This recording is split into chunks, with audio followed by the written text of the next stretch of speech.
आइएगा मेरे मित्रों, मैं आपके बीच में एक वीडियो लेकर आया हूँ। जो आपको अच्छा लगे और दिमाग में बैठे तो लाइक करना, शेयर करना, बेल का बटन घंटी पे लगाना। इस वीडियो में एक अनोखी बात है कि एक ऊंट और एक भेड़, उसको मारवाड़ी भाषा में लड़ी बोलते हैं। तो दोनों आपस में शामिल हो गई। दोनों आपस में शामिल हो गई तो फिर बाद में भगवान बाबा रामदेव जी, पीरों का पीर, एक अवतार लेके पधार गए। तो उन्होंने कहा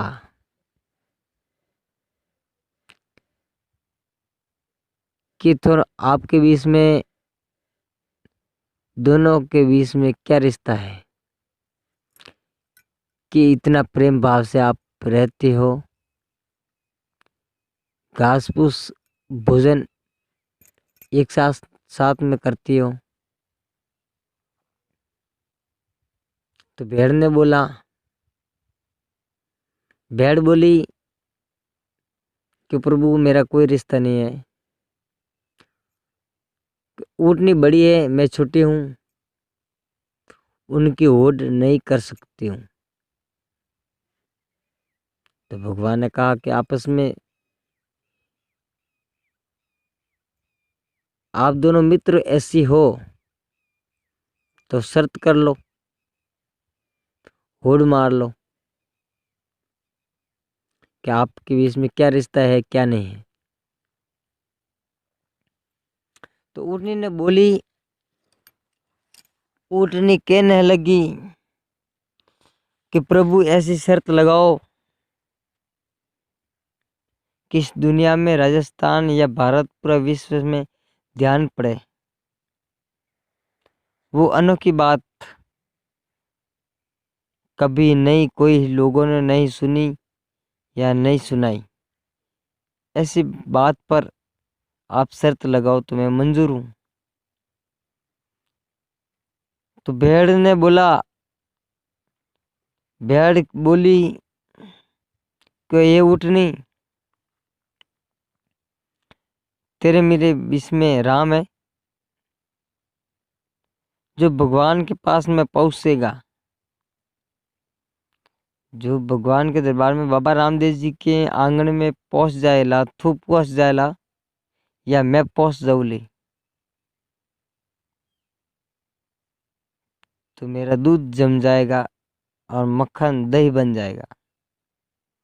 जो नहीं पहुंची उसका दूध खराब हो जाएगा, जमाते समय खराब हो जाएगा रात भर में।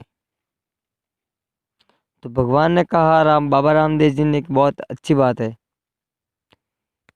उन बात में मैं भी शामिल हूँ। देखो मित्रों, ज्ञान से सुनना और पूरी वीडियो देखते जाना, क्या होता है क्या नहीं होता है।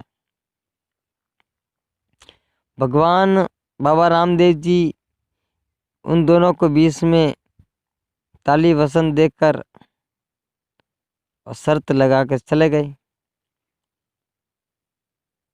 तो दोनों बहना आपस में भोजन कर रही थी।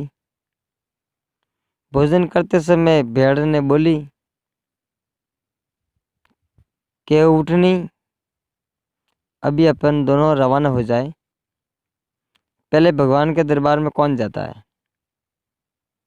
तो ऊँटनी ने बोली कि भेड़, तू रवाना हो जा, मेरे बड़े बड़े पाँव है, मैं तुम्हारे से जल्दी पहुंच जाऊंगी।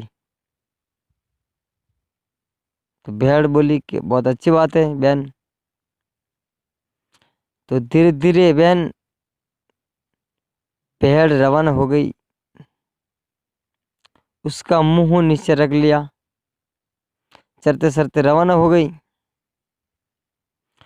1 किलोमीटर 4 किलोमीटर वो चली गई, भोजन करती गई और चली गई।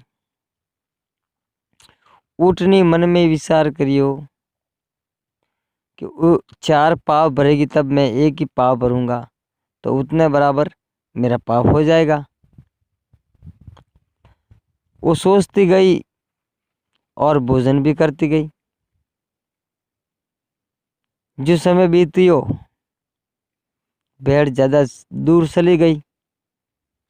ऊँटनी लंबे लंबे पाव भरने लगी, तो जंगल में कोई बढ़िया घास मिलियो तो वो खाने लगी। लेकिन भेड़ के दिल में तो वो बात है कि भगवान ने क्या कहा कि जो मेरे पास पहुंचोगी पहले, उसका दूध जमेगा, उसका दही बनेगा, उसका मक्खन बनेगा, उसका घी भी बनेगा।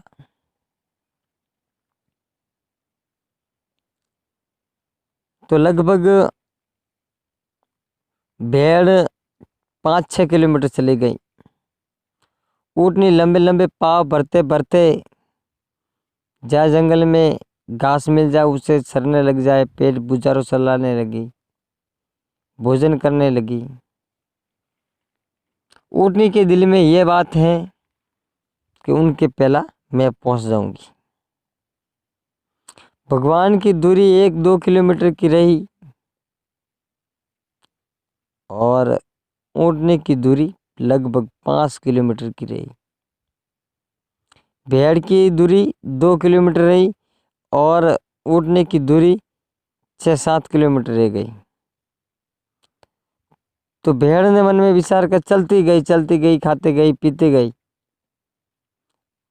और उसके साथ में पीछे ऊँटनी भी चल रही है, वो भी पीछे पीछे चल रही है।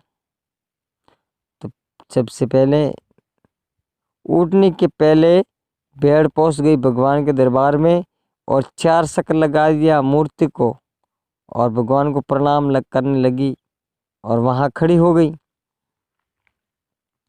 लगभग 1 घंटा 1.5 घंटा के बाद ऊँटनी पहुंची तो आगे भेड़ खड़ी। ऊँटनी ने मन में विचार कर कर होश उड़ गई। फिर उनके बाद भेड़ बोली कि हे ऊँटनी, देखते तुम्हारे से पहले मैं पहुंच गई भगवान के दरबार में।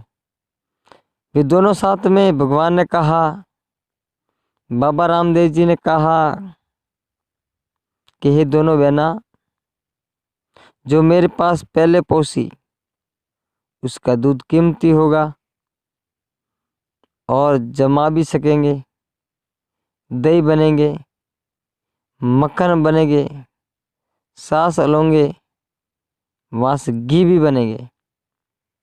भगवान ने कहा कि ऊँटनी, तू पीछे रह गई, इन वचनों का पालन हार तुम नहीं कर सकी, तू पीछे रह गई तो तुम्हारा दूध कोई काम का नहीं है। तो मेरे मित्रों, इन विधि से ऊँटनी का दूध नहीं जम सकता है, ना उसकी छाछ बन सकती है, ना उसको जमा सकते हैं, ना उसका मक्खन बन सकता है, ना उसका दही बन सकता है। आप जो जबरदस्ती दूध निकाल के जमा दोगे तो सुबह प्रभात समय कीड़ा मकोड़े अंदर पड़े रहेंगे और दूध खराब हो जाएंगे। तो भगवान ने कहा कि ऊँटनी, तो जुगो जुग 7 पिंडियाँ, 1000 पिंडियाँ तुम्हारी बीत जाएंगी, लेकिन तेरा हर बात काबूल कर देंगे लोग, लेकिन तुम्हारा दूध काबूल नहीं करेंगे और तुम्हारा दूध कोई काम, चाय के अलावा कोई काम नहीं आ सकता। तो ऊँटनी का दूध कच्चा पी सकते हो, चाय बना के हाथों हाथ पी सकते हो, लेकिन आप भाई मेरे मित्रों दोस्तों जमा नहीं सकते, मक्खन नहीं बन सकते, घी नहीं बन सकते, दही नहीं बन सकते। ये भगवान का वरदान है। जय हिंद, जय बाबेरी। भूल चूक माफ करना, कमेंट करना, लाइक करना मत भूले, आगे से आगे भेजें।